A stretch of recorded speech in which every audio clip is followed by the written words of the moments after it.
Hey everyone, and if you're new to Amazon and you don't know how to talk with suppliers, or you're just having bad luck negotiating with them or get them to work with you, this video is for you.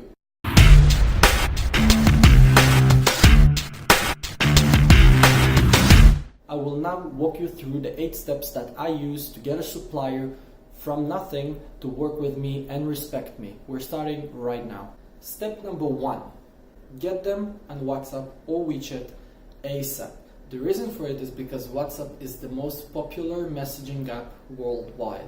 Yes, the only country that might have not heard of WhatsApp is America, USA, you guys, you with the beards and the hats, I'm kidding, we love you in Israel. Now WeChat is the most popular app in China. They mostly use it for personal use and they use WhatsApp for business usage. So either one of them should be good. WeChat is more preferable because it's a way more personal with them, but they might not give you their WeChat but just their WhatsApp. Now in order to get their WhatsApp or WeChat, what you have to do is either look for it in the listing or email them with the following messages. Hey, my name is Daniel, or your name of course. I'm an Amazon seller. I'm interested in working with you and customizing the following product. Please tell me if it is something you can do and leave me your WeChat or WhatsApp. And there you will basically tell everything you have later on. You don't want a huge mail for it. The reason is they use translator a lot and they have a very hard time just translating a huge email you're sending them because their English is not good, just because Chinese and English are so distant languages as far as pronunciation and everything, and well, they just have to use the translator. So make it easy for them, go to WhatsApp or WeChat.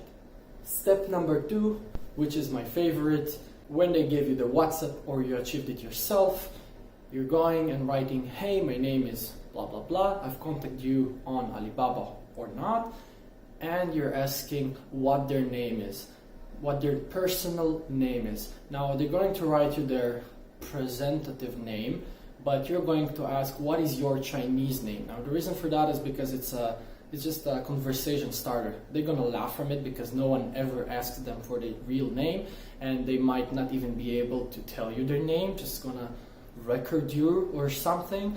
And it could be fun, you could use it, you could not, whatever you choose, but it's a very fun conversation starter, and you're just starting with a small talk. Like they're gonna ask you probably where you are, so tell where you're from and what's your age, who you are, just something small talk to get things going. So to conclude stage 2, you're engaging in conversation with them. Stage number 3. Now this stage is very important because what you want to do is ask them if they have worked with Amazon sellers before, or are they currently selling on Amazon, or do they have an Amazon seller selling this specific product at the moment. Now they might give you one of the 3 results or 2 of them. Your ideal will be that they have worked with Amazon sellers before, but not on this specific product, because it will mean they have no prior experience with this specific one, and they're very interested to see how it will go with you because you're the first one to approach them with it. And the second thing is you don't want to work with a supplier that also sells on Amazon. It's just bad. You don't want to be doing that, and they will be honest, they will probably tell you that.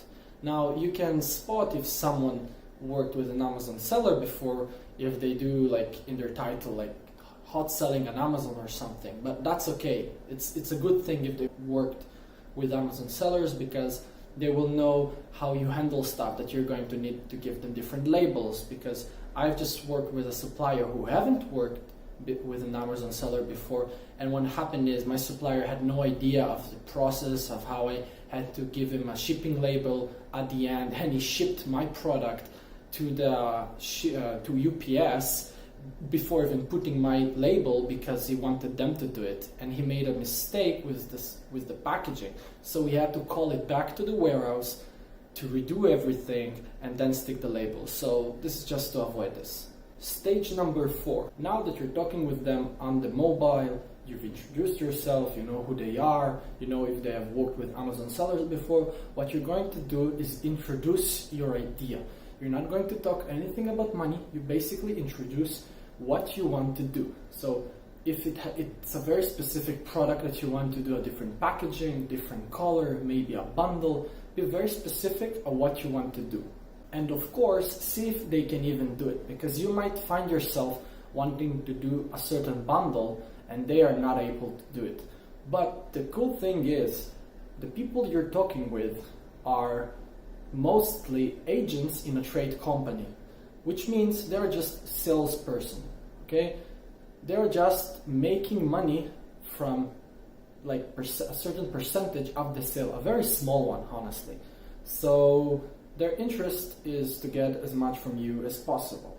But the cool thing is, since they're not directly the manufacturer, but they're working with the manufacturer, they could be working with multiple suppliers, which means that if you want a certain, like they are producing silicone products and you want a certain plastic product, if you get good with them, they might be able to bring that product to them. Like they might charge you like, I don't know, 5 to 10 cents for the fact that they have needed to order it from a different manufacturer, but it's gonna save you a ton rather than figuring out a way how to bundle everything. And you can just use one supplier to do it. So this is something to note. And your main goal in this step is to see if they are like-minded with you. You want your idea to be in their head, okay? You want them to share the same idea with you, so then they will be able to help you out to make it a better product, and in general are willing to work with you. Step number 5. Now in this step, what you do is engage them into taking action. You want them to take pictures, videos, whatever they can of the product in real time, like not just send you their catalog. You want them to actually go to the factory and take pictures of the shoe. For example, you just want them to take the phone and just be like, and send you the picture on WhatsApp. Like that's your ideal, because then they're a lot more like-minded from the previous step, and both of you build a very good and quality product together this way. And what will happen to them is they're basically assembling your idea all together. If it's a bundle, if it's a packaging, whatever it is, they're assembling it and seeing it in front of their eyes. So they're seeing already the product you're going to sell. So that's a big bonus for you. Step number 6. Now that you've got them to work with you, share the idea with them, they're sharing pictures with you, you're assembling your product, what you want to do next is tell them about your course of action. Which means I'm looking into starting out, I'm not sure how many units I want to start at the moment. I think I can sell this much in the first shipment, and I want to make sure it sells, and I will order a lot more units. And so please give me a quote for, let's say, 300, 700, and 1,000 units. What you're doing here is basically, you're not telling them the exact quantity you want. You're not coming off as cheap. You're just explaining that what you need to happen. Like, never tell them the price you're going to sell. That's a no-no, okay? They don't have to know that. But what they do have to know is what you want to do. So if you're telling them, I expect to sell 200 units a month, please understand, I cannot buy 1,000 units at my first order if I'm not sure I can sell in 180 days, because after 180 days, Amazon charges a massive fee for inventory lying around.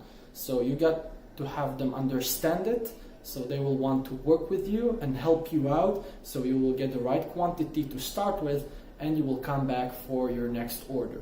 Step number 7, this is actually my favorite step. The reason for it is because once you've got them to talk about everything, they got your idea, they're like-minded with you, they know what you want to do, they know how you want to do it, what's your goal on Amazon, how many you want to sell, etc., etc. Now you're telling them that your goal is to work with them. You want this product with them, you're very happy with how they provided the service so far, and you're glad to work with them, and just show them the love, and they'll appreciate it a lot.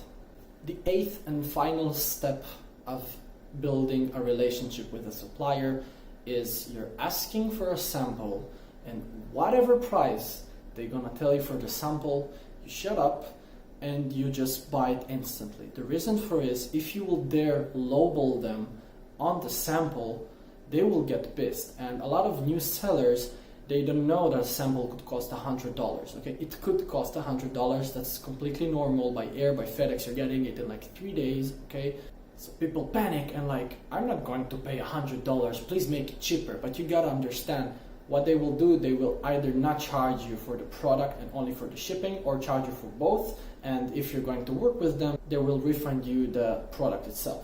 So whatever price they give you, just accept it. Tell them I'm looking forward into getting the sample, being happy with it, and hopefully make a great product and build a long-lasting relationship together.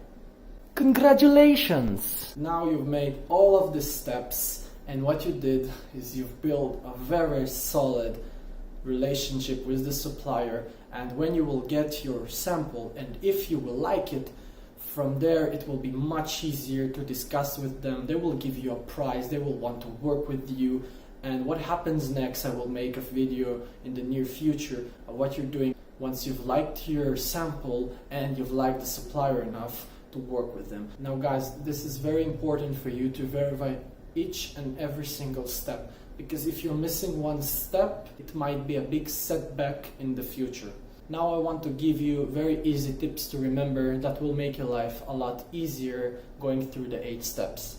First one is Smileys. Just use a lot of Smileys, different Smileys, because they might not understand the language too well, but everyone understands Smileys. So if you're happy about something, go like this. If something is funny, do like this. Do whatever, just be very social with them. They like it a lot. Remember, this is their job, okay? You're not talking to someone, an entrepreneur like you. This is a guy behind a desk, okay? He's working, make his day good. He will want to work with you. He will do everything against his boss to work with you and give you the best terms so that you both profit.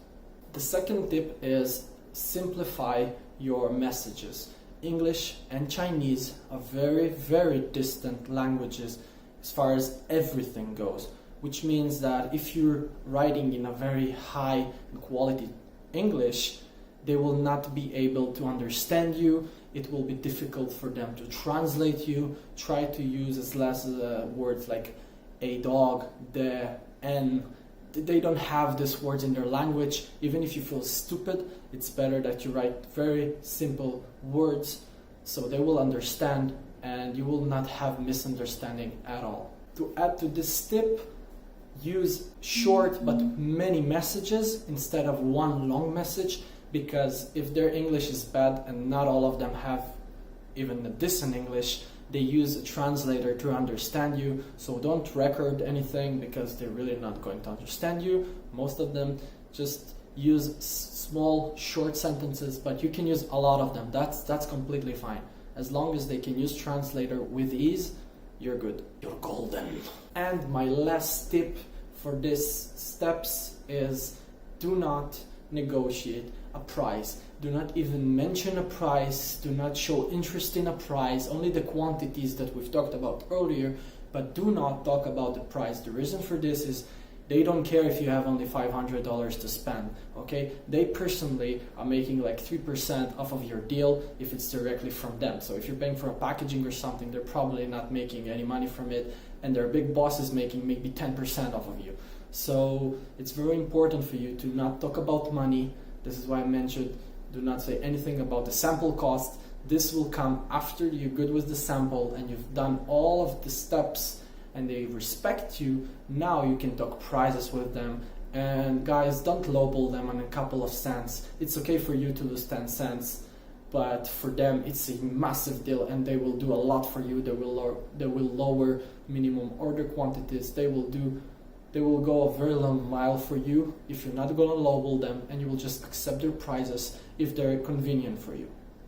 So thank you everyone, I hope you've enjoyed this video. If you like my content, make sure to like, subscribe and comment so that you will always be up to date with my next videos. If you need anything, my email is down below in the description. You're free to email me. I'll see you guys in my next video. Goodbye.